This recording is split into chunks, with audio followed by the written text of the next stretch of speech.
Hello, team owners. Week 4 is upon us. Thursday night football is coming up. Wanted to discuss a few things with you really quick tonight. Going to try to do this in less than 4 minutes. Please give me the 4 minutes.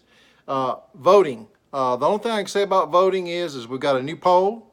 The poll is to vote for 3 keepers or 4 keepers. It's on the main league page.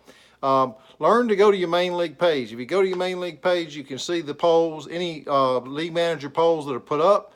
And you can also see where you can vote, the option to vote on any trades that are on the table. So if every day you just pop in to the main league page, look at that page real good and you'll see where the voting is for any trades that are on the table. And also you will see the poll, league manager poll. We're going to vote a few times this year on different tweaks on league settings. I do this with the other leagues as well. As far as member involvement with videos, look, in my other 2 leagues, I've gotten where they pretty much run themselves. The guys all know each other. They've developed personalities within their divisions. Next year, this league will have 2 divisional games within your division. You'll get to know your divisional foes, how they play. Look, you know, I know a lot of you guys are probably in 10+ leagues, maybe even 10+ leagues on ESPN, and I can understand where in your email it's just inundated with e-messages from ESPN, and you couldn't keep up by checking your email with the trade, so you probably just don't do it at all. I understand that could be the case. So the best way to vote and be involved is to learn to go to your main league page. I don't do the phone app, so somewhere on the phone there is the main league page. It has to be almost. I mean, I couldn't imagine it not being there. And on that main league page is all where your league manager communicates behind the scenes, and there's always good tidbits of information there and stuff to know. The spoiler award, we're going to have a spoiler award. I do this in the other leagues. The bottom 4 teams, I monitor the last 8 games of the season. The bottom 4 teams, I look at those teams that they can change. Somebody can move in and out. I usually monitor the bottom 8 teams. I take whoever finishes in the bottom 4. I just look at how hard they played all season. Did they beat some top 8 teams?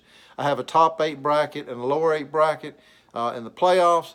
Call it first tier and second tier. Basically, the first tier plays the first 2 rounds of playoffs. We have a 3-round playoff system, 1 week per playoff week. It's all or nothing. You just got to be ready to play. 1 against 8, 2 against 7, and so on. And so the top tier plays in the first 2 rounds. If you lose the first 2 rounds, you have to play a bottom tier team in the bottom 8 that made it in the playoffs. So you can literally finish 14th in this league, end up being first to draft because you win the spoiler award, and have a shot to finish on the top 8 board. So there is absolutely no reason not to play all season long.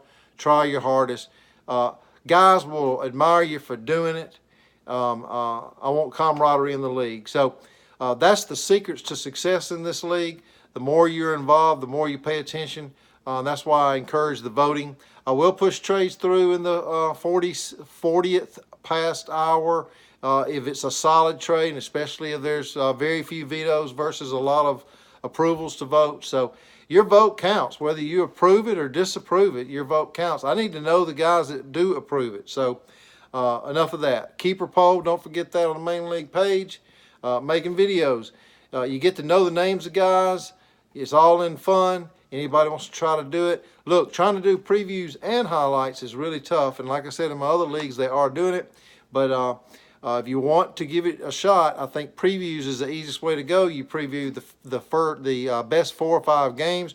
You can always choose to do a preview, and one of those games is the game you're in, and you pick a week where you like it, and you practice with some videos. You try to do this stuff. So I encourage you guys to do that. If you don't, I'm going to try to do as many as I can. Let's see. After that, we are a unique league, and we are going to be different, and I think you'll enjoy the outcome.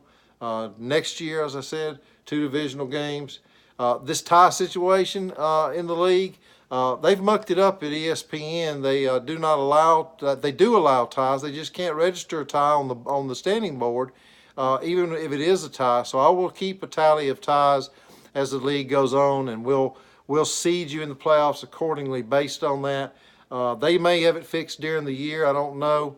It's pretty screwed up, actually.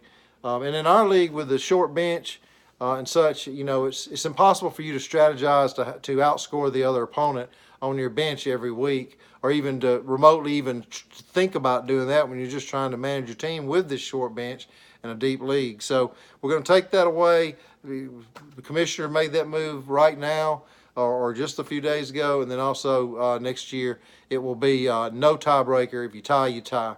So other than that, next week I will do highlights, and we will feature game of the week, upset of the week, dog of the week, and the closest game of the week by the minute. So, all right, guys, thanks. Have a great week. Good luck week 4.